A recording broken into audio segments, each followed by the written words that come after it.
ప్రభునందు ప్రియులారా, అంశం ఏమిటంటే విశ్వాసాభివృద్ధి అనబడేటువంటి అంశము. మన జీవనాల్లో ఒక జీవనం ఏమిటంటే విశ్వాసముతో జీవించేటువంటి రీతి. విశ్వాసం అనబడేటువంటిది ఏమిటి అనేది ఒక్క మాటలో నేర్చేసుకోవాలంటే లేనివి ఉన్నట్టుగా నమ్మాలి, ఉన్నవి లేనట్టుగా నమ్మాలి. అలా నమ్మితే దాని పేరే విశ్వాసము. ఈ రోజున నీకు లేవు కొన్ని, ప్రార్థన చేస్తున్నావు. ఎగ్జాంపుల్గా నువ్వు పరిశుద్ధాత్మ శక్తి అనబడే వరాన్ని ఇంకా పొందలేదు, దాని కొరకు ప్రార్థన చేస్తున్నావు. పొందేసినట్లుగానే భావించాలి, నమ్మేయాలి. అందుకే మనం పాడేటువంటి పాటల్లో జయము రాక పూర్వమే జయమను జనులకు జయమగును అనగా జయము రాకముందు జయం వచ్చిందని నమ్మడము. విశ్వాసం అనబడేటువంటిది ఏమిటంటే లేనివి ఉన్నట్టుగా నమ్మేయాలి. దేవుని పిల్లలు చాలా కోల్పోతున్నారు. కారణం ఏమిటంటే విశ్వాసము లేనందువలన. ఏంటి విశ్వాసం? దేవుని సరిగ్గా నమ్మనందువలన. గమనించేటువంటి మాట ఏమిటంటే విశ్వాసం వేరు, రెండోది విశ్వాస వరము వేరు. ఈ రోజున మనలో విశ్వాసం అప్పుడప్పుడు కనబడొచ్చు, కానీ విశ్వాస వరము మాత్రం కనబడదు. విశ్వాసమే ఒక వరం. బైబిల్లో అబ్రహాము గారికి ఈ వరం ఉంది, విశ్వాస వరము. తన కుమారుడైనటువంటి ఇస్సాకును బలిగా ఇచ్చే కాలములో దేవుడు మృతులను సహితము లేపగలడనబడే విశ్వాసముతో అబ్రహాము గారు తన కొడుకుని బలివ్వడానికి ఇష్టపడ్డాడు. చనిపోయిన నా కుమారుని యొక్క బూడిదలో నుంచి కూడా లేపగలడు దేవుడు అని. దీన్ని ఒక మాట గమనిస్తే అబ్రహాము గారికి ముందు కాలంలో చనిపోయి బూడిద చేయబడిన వారు తిరిగి లేచినటువంటి ఆనవాళ్ళు కానీ సాక్ష్యాలు కానీ ఏమీ లేకపోయినా నమ్మాడు. ఈ రోజున మనం ఎలా నమ్ముతాం? దేవా, బైబిల్లో కుష్ఠరోగిని బాగు చేస్తారు, నన్ను మీరు బాగు చేస్తారు. కుంటివారిని నడిపించారు, నన్ను చేస్తారు. ఏలియా కాకుల చేత రొట్టెలు ఇచ్చారు, నాకు కూడా ఇస్తారు. ఆ విధవరాలు అవసరం తీర్చారు, నాకు తీరుస్తారు అని మనం గుర్తు చేసుకొని దేవుని దగ్గర ప్రార్థన చేస్తాం. కానీ అబ్రహాము గారు ఈ బలి అర్పించే సమయానికి ఇటువంటి విషయాలు జరిగిన దాఖలాలు లేవు, అయినను నమ్మాడు. విశ్వాసం ఏమిటంటే లేనివి ఉన్నట్టుగా నమ్మాలి. ఎక్కడో ఉన్నటువంటి అబ్రహాము గారు ఆయనకుండే విశ్వాసం ఏమిటంటే తన కొడుకును బలి ఇవ్వక కార్యము జరగక మునిపే అబ్రహాములో ఎలాంటి విశ్వాసం ఉందంటే పునాదులు కలిగిన పట్టణము కొరకు ఎదురు చూచారట అబ్రహాము గారు. అంటే పరలోక పట్టణము కొరకు ఎదురు చూచిన అబ్రహాము. హెబ్రీ పత్రికలో 11వ అధ్యాయము 10వ వచనములో వ్రాయబడిన మాట ఏమిటంటే ఏలియనగా దేవుడు దేనికి శిల్పియు నిర్మాణకుడునై ఉన్నాడు, పునాదులు గల ఆ పట్టణము కొరకు అబ్రహాము ఎదురు చూచుచుండెను. పునాదులు కలిగిన పట్టణము. గమనించేటువంటి మాట ఏమిటంటే ఎన్నో వేల సంవత్సరాల తర్వాత జరగబోయే కార్యాన్ని ఈ పునాదులు కలిగిన పట్టణం ఇంకా అబ్రహాము గారు అడుగు పెట్టలేదు. పరలోక పట్టణానికి అబ్రహాము గారు ఇంకా అడుగు పెట్టలేదు. ఎప్పుడు అడుగు పెడతారు?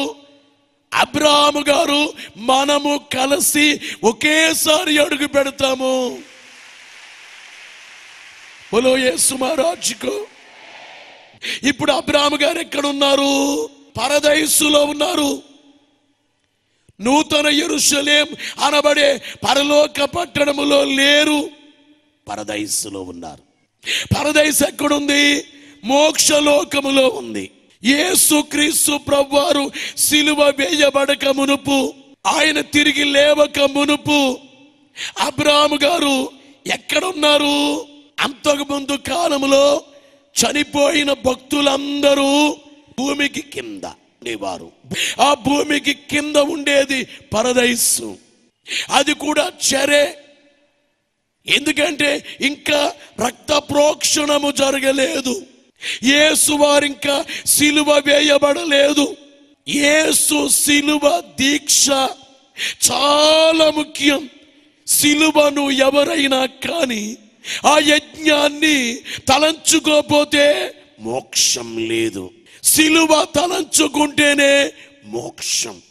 సిలువలో వ్రేలాడిన ఆ గొర్రె పిల్లైన క్రీస్తును ఎవరైతే జ్ఞాపకము చేసుకుంటారో వారికే మోక్షము లభించును. బోలో యేసు మహారాజుకో. అంటే అబ్రాహాము గారు మోక్షానికి ఎందుకు వెళ్ళలేదు అంటే గమనించే మాట ఏమిటంటే, ఆయనంత విశ్వాసంగా ఉన్నా పునాదులు కలిగిన పట్టణము కొరకు ఎదురు చూచినా అప్పటికి ఈ బలి కార్యం ఇంకా సంపూర్ణంగా అర్థము కావాలి. లూకా సువార్తలో 16వ అధ్యాయములో 22వ వచనములో ఆ దరిద్రుడు చనిపోయి దేవదూతల చేత అబ్రాహామును రొమ్మున ఆనుకొనుటకు కొనిపోబడును. గమనించే మాట ఏమిటంటే, అబ్రాహాము రొమ్మున ఆనుకోవడానికి వెళ్ళాడు. అబ్రాహాము రొమ్మేంటి? దేవుని రొమ్మున ఆనుకోవాలి. కానీ అందుకనే గమనించే మాట ఏమిటంటే, ఈ కింద వచనాల్లో కూడా ప్రభు చెప్పించిన మాటలు, తండ్రివైన అబ్రాహామా అని ధనవంతుడు ప్రార్థన చేశాడు. ఇది ఎందుకు ఇలా జరిగింది అనే దాన్ని చూస్తే, అబ్రాహాము గారికి ఎట్టి విశ్వాసమున్నదో లాజరుకు అట్టి విశ్వాసమున్నదట. లాజరుకి అనగా గమనించే మాట ఏమిటంటే, అబ్రాహాము రొమ్మున ఆనుకున్నాడు అంటే విశ్వాసాన్ని ఆనుకున్నాడు.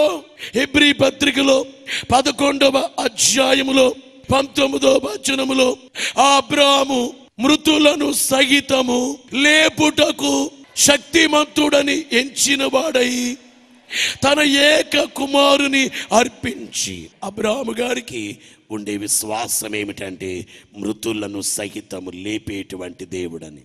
అయితే అంతకంటే ముందు ఎప్పుడు మృతులను సహితం లేపిన దాఖలాలు లేవు. ఈ రోజున మనలో ఉండవలసినటువంటి విశ్వాసం ఏమిటంటే లేనివి ఉన్నవని నమ్మాలి. నేను రెండు చెప్తున్నాను. విశ్వాసం వేరు, విశ్వాస వరం వేరు. రెండోది ఏమిటంటే విశ్వాసం వేరు, నిరీక్షణ వేరు. ఇక్కడ కూర్చున్న మీకు విశ్వాసం ఉందేమో గాని విశ్వాస వరము లేదేమో. జాగ్రత్తగా గమనించాలి. అందుకనే మనలో 4 నేత్రాలు ఉండాలి. ఒక నేత్రం శరీర నేత్రం. ఈ కన్నుతో సృష్టిని మనుషుల్ని చూస్తున్నాం, శరీర నేత్రం. ఇక రెండవ నేత్రం ఏమిటంటే మనోనేత్రం. ఈ మనోనేత్రం తెరవబడాలంటే మనం ఏం చెయ్యాలి? కళ్ళు మూసుకొని ప్రార్థన చేస్తాం. ఈ కళ్ళు మూసుకోగానే ఆ కన్ను తెరవబడద్ది, మనోనేత్రం. ఈ నేత్రాలు మూస్తే ఇక్కడ ప్రభు ఉన్నారు, దేవదూతలు ఉన్నారు, పరిశుద్ధులు ఉన్నారు అని విశ్వాసం వస్తుంది. ఆ నేత్రముతో ప్రభును చూస్తాం. ఒక నేత్రం శరీర నేత్రం, రెండోది మనోనేత్రం, మూడోది ఏమిటంటే విశ్వాస నేత్రం. ఈ విశ్వాస నేత్రానికి ఇంకో పేరు ఏమిటంటే దూరదృష్టి. దూరదృష్టి అంటే దివ్య దృష్టి. ఇక 4వది ఏమిటంటే ఆత్మనేత్రం. అసలు దేవుని ఆత్మతో నింపబడి ఆత్మ నేత్రాలతో చూస్తే, భక్తులకున్న నేత్రం ఇదే. ఆత్మ నేత్రములతో అన్ని చేయొచ్చు. ఆత్మను పొందిన వారికి దేవుడిచ్చే వరం ఏమిటంటే ఆత్మ సంచార వరము దేవుడు దయచేస్తారు. బోలో యేసు మహారాజుకు. బైబిల్ గ్రంథములో ఈ యొక్క ఆత్మ నేత్రములు ఎవరికున్నాయంటే, ఒకటి ఎలీషా గారికి, రెండోది అపోస్తలుడైనటువంటి పౌలు గారికి ఈ ఆత్మ నేత్రాలు ఉన్నాయి. ఎలీషా గేహాజీతో మాట్లాడేటప్పుడు, నా ఆత్మ నీతో కూడా రాలేదా అంటే, నా ఆత్మకు నీవేం చేసావో తెలిసిపోయింది. ఈరోజు నీ ఆత్మ నేత్రాలు కావాలంటే గమనించేటువంటి మాట ఏమిటంటే, ఎక్కువ దేవునితో స్నేహము చేయాలి, ఎక్కువగా దేవునితో కాలము గడపాలి. అలాగే పౌలు గారు కొలస్సీ సంఘముతో మాట్లాడుతూ, నేను మీకు దూరంగా ఉన్నా కానీ మీ దగ్గరే ఉండి అన్ని చూస్తున్నాను, సంఘం ఎలాగుందో నేను ఎరుగుదును అంటే పౌలు గారికి ఏముందంటే ఆత్మనేత్రం. అందుకనే పౌలు గారు వ్రాసిన పత్రికలు ఎవరు రాయలేకపోయారు. పౌలు గారు దేవుడిచ్చిన ఆత్మ శక్తి చాలా ఘనముగా ఉంది. విశ్వాసం వేరు, విశ్వాస వరం వేరు. అంటే ఈ రోజున మీకేమొచ్చేయాలంటే విశ్వాస వరం మీకు వచ్చేయాలి. రెండోది విశ్వాసం వేరు, నిరీక్షణ వేరు. ఏంటి నిరీక్షణ? నువ్వు ఒక అంశం ప్రార్థన చేశావు, ఆ ప్రార్థించిన అంశం నెరవేరలేదు. ఆ నెరవేరడానికి సంవత్సరం అయింది, అయినా నెరవేరలేదు. 2 ఏళ్ళు అయింది, అయినా నెరవేరలేదు. 5 ఏండ్లు అయింది, నెరవేరలేదు. 20 ఏండ్లు అయింది, నెరవేరలేదు. బైబిల్ గ్రంథములో అబ్రాహాము గారికి నీకు సంతానం ఇస్తాను అని దేవుడు చెప్పి ఆ మాట 25 సంవత్సరాలకి నెరవేరింది. 25 సంవత్సరాలు నిరీక్షించాడు అబ్రహాము. ఈ రోజున మీ అందరికీ చెప్పే మాట ఏమిటంటే, నిరీక్షణ అనబడేటువంటిది ఉందా? ఈ బైబిల్ గొప్పతనం ఏమిటంటే, రోగులకు కావలసిన వాగ్దానాలు ఈ బైబిల్లో ఉన్నాయి. 2 పాపులకు అవసరమైన వాగ్దానాలు ఈ బైబిల్లో ఉన్నాయి. 3వది అవస్థలలో ఉన్న వారికి, బీదలకు తగినవి, భయంకరులకు తగినవి, ఎట్టి అక్కరల్లో ఉన్న వారికైనా కానీ తగిన వాగ్దానాలు. బైబిలే దేవుడిచ్చిన ఒక గొప్ప బహుమానం. అందుకనే బైబిల్ని బాగా చదవాలి. అమ్మా, నేను మీకు తెలియచేసే మాట ఏమిటంటే, ఈ రోజున చాలా మంది బైబిల్ని నిర్లక్ష్యం చేస్తున్నారు. అలాంటి వారి విశ్వాస వరం పొందలేరు. విశ్వాసం కలగడానికి ముఖ్యంగా బైబిల్లో మత్తయి సువార్తలో 5 అధ్యాయం, 6 అధ్యాయం, 7 అధ్యాయం ఎక్కువసార్లు చదవాలి. యోహాను సువార్త 14:14లో మీరు నా నామమున నన్నేమడిగినా నేను చేతును అనే వాగ్దానం ఎక్కువసార్లు చదువుకోవాలి. మనం చాలా కోల్పోతున్నాం. ఎందుకు? విశ్వాసం లేనందువల్ల. విశ్వసించట్లేదు. అనుమానాలు మనకి ఎక్కువ, సందేహాలు ఎక్కువ, నామకార్థం ఎక్కువ, నిర్లక్ష్యం ఎక్కువ, సోమరితనం ఎక్కువ, భ్రష్టత్వం ఎక్కువ, ఇవన్నీ ఎక్కువగా ఉన్నాయి. అలా కాకుండా ఇచ్చివేశారు నాయన అనేయాలి అనిపించింది, ఎక్కువ పర్యాయాలు అనేయాలి. బోలో యేసు మహారాజుకు.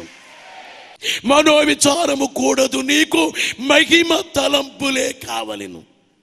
ఈ విశ్వాసం ఏమిటంటే మహిమ తలంపు. ఈ రోజున అపవాది నిన్ను మనోవిచారములోనికి తీసుకెళ్తున్నాడు. కానీ బైబిల్లో దేవుడు ఏం చెప్పారంటే, సమాధానకర్త అయిన దేవుడు అపవాదిని మీ పాదముల కింద చితుక తొక్కించును. బోలో యేసు మహారాజుకు. మీ అందరికీ చెప్పే మాట ఏమిటంటే, మనము రేపు మేఘమెక్కి ఈ విశ్వాస వరం పొందిన వాళ్ళందరూ, ఈ నిరీక్షించే వాళ్ళందరూ, అందుకే మీరు నిరీక్షణ కొరకు యాకోబు పత్రిక చదవండి. యాకోబు పత్రికలో యాకోబు బాగా రాస్తారు. వ్యవసాయకుడు తొలకరి వర్షం కురిసి తన యొక్క విలువైనటువంటి పంట సమకూడు వరకు నిరీక్షణతో కనిపెడతాడు. నిరీక్షణతో అలాగే మీరును ఓపికతో కనిపెట్టాలి.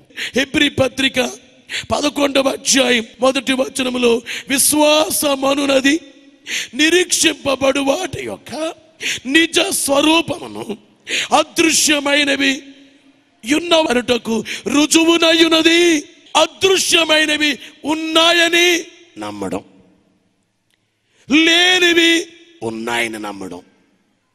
ఉన్నవి లేవని అంటే నాకు కష్టం ఉంది, కష్టం లేదు, అప్పులున్నాయి, తీరిపోయే అప్పులు, తండ్రి నా అప్పులు తీసేయమని ప్రార్థన చేశాను, అయితే ఇప్పుడు అప్పులు తీసివేశారో.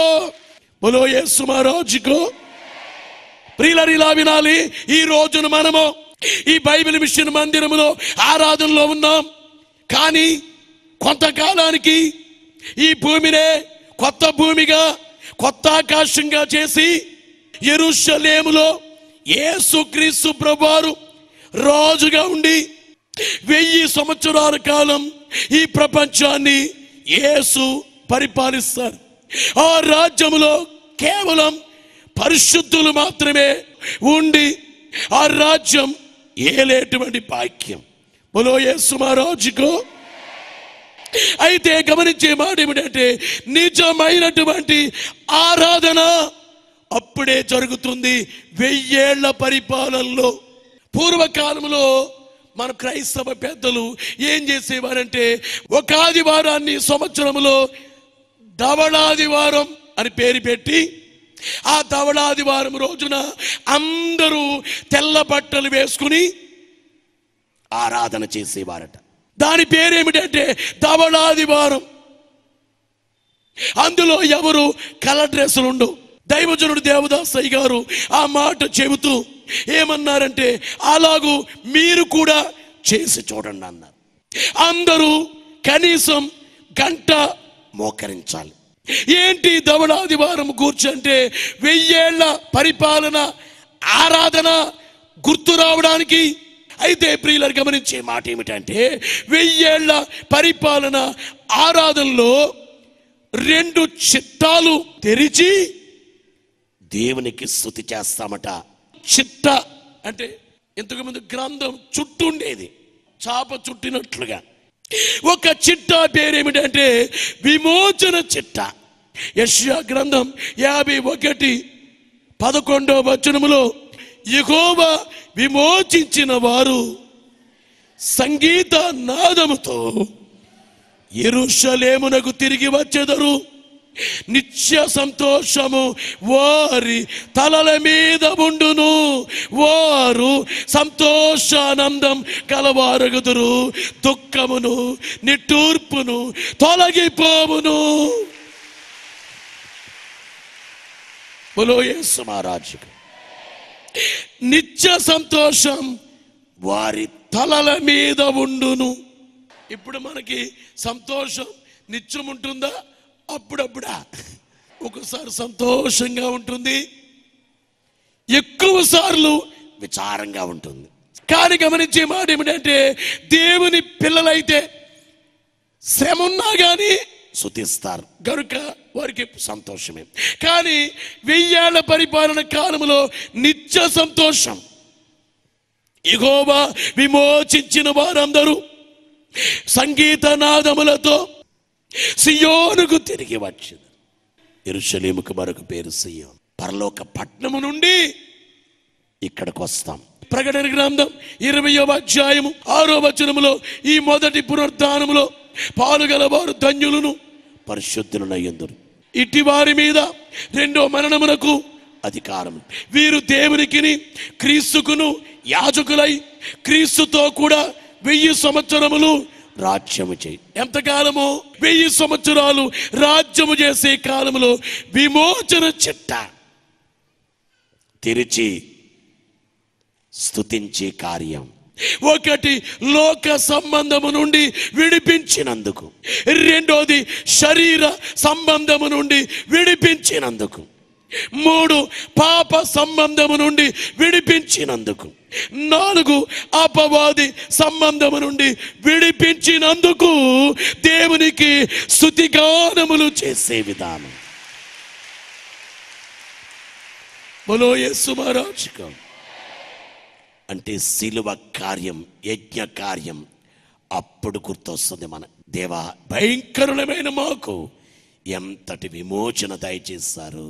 ఇక రెండవ చిట్ట ఏంటంటే దానముల చిట్ట. ఏంటి దానాలంటే? వరముల చిట్ట. నాకు దేవుడు ఏ వరాలు ఇచ్చారో ఆ వరములతో దేవుని ఆరాధిస్తాను. ఆ వరములు ఇచ్చినందుకు స్తుతి, విమోచించినందుకు స్తుతి, వరములిచ్చినందుకు స్తుతి. బోలో యేసు మహారాజుకు. ఆ 1000 సంవత్సరాల కాలంలో పాపము చేయించుటకు సైతాను గాని, అబద్ధ క్రీస్తు గాని, అబద్ధ ప్రవక్తలు గాని ఉండరు గనుక, గమనించే మాట ఏమిటంటే భూమి మీద కళంకము తుడిచివేయబడింది కనుక భూమి పవిత్రముగా ఉంటుంది. కానీ ఈ భూమి మీద మిగిలిపోయిన జనాల్లో నైజ పాపం మాత్రం ఉంటుందట. అప్పటికి మనందరము మహిమతో ఉంటాం. అందుకని ఆ మహిమ దారుల కూడా చేత ఆరాధన చాలా గొప్పగా జరుగుతుందట. బోలో యేసు మహారాజుకు. ఇప్పుడు మనము శరీరదారులం, అప్పుడు మనము మహిమదారులం. కాబట్టి మహిమతో ఆరాధిస్తాం.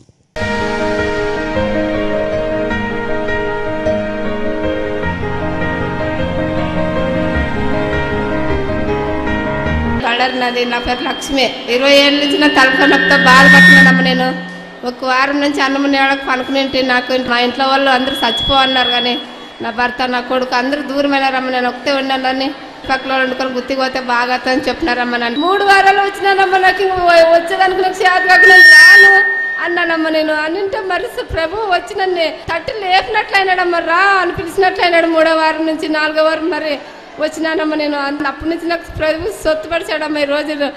బోలో యేసు మహారాజుకు. ప్రియులారి, మీ పేరు లక్ష్మమ్మ, బళ్ళారి, కర్ణాటక రాష్ట్రము. 25 ఏండ్ల నుండి మీకు తలలో నొప్పి ఉండేదట ప్రియులారా. అట్లనే కడుపులో నొప్పి ఉండేదట. ఎన్ని హాస్పిటల్ తిరిగినా డాక్టర్స్ అయిన వారు ప్రాబ్లం ఏంటో తెలుసుకోలేకపోయేవారట. బాగు కాలేదు, అంతరాలు వేయించుకుంది, అయినా బాగు కాలేదట. చనిపోవాలనిపించేదట. ఈమె భర్త, నువ్వు చనిపో, నువ్వు ఎందుకు నువ్వు అనేవాడట. ఇంట్లో వారు చనిపో అని అనేవారట. ఆ సమయంలో ఇంటి ప్రక్కన ఉన్న వారు బైబిల్ మిషను శ్వాసదోషాలు గుత్తిలో జరుగుచున్న కార్యముల గురించి తెలియచేసి, అమ్మా నీవు కూడా అక్కడికి వెళితే దేవుడు కృప చూపిస్తారని తెలియచేసినప్పుడు ఈమెమనుకుందట, ఇక నేను వద్దు, చనిపోదామని అనుకుందట.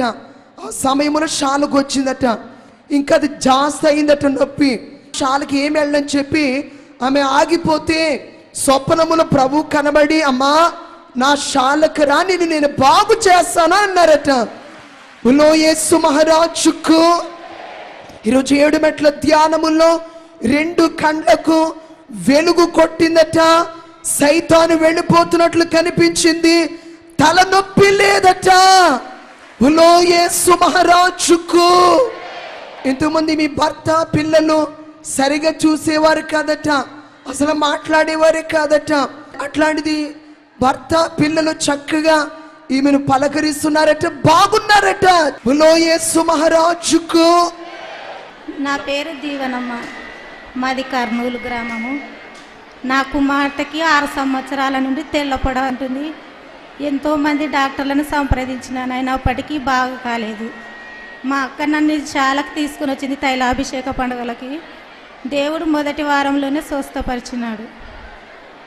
బోలో యేసు మహారాజుకు. ఈమె పేరు దీవెనమ్మ, వీళ్ళ పాప ప్రస్తుతి. ఈ పాపకి 7 సంవత్సరాలుగా తెల్లపొడి ఉండేదట. ఎన్ని మందులు వాడిన తగ్గలేదు.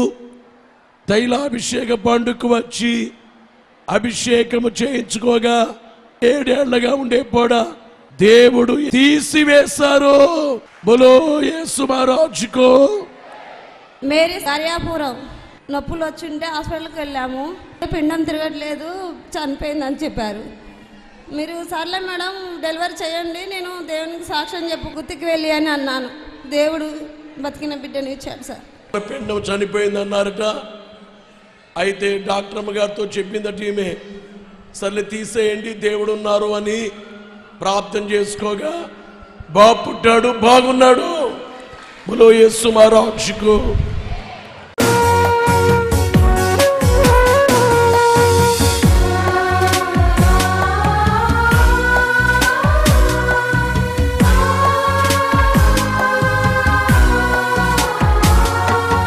ఎక్కడ నీ ఉన్న అక్కడకే జనము ఎగిరి